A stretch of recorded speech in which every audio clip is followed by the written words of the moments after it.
Good day, everyone. I'm Colin Murangi, and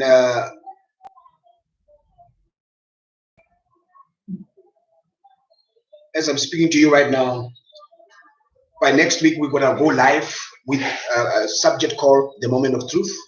We are looking in things that is happening in our country since independence, before independence, things, and even after the independence, where how is the community?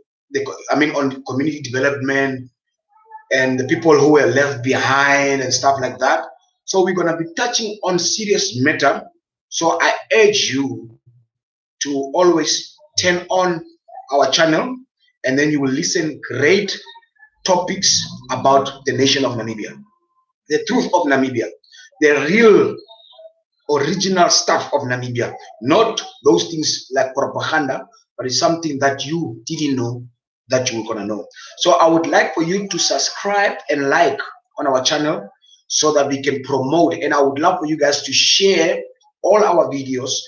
So when we're gonna start by next week, and then everyone will just go on it and hear what is really happening. We will also go live where callers will also call or join us into our groups as well.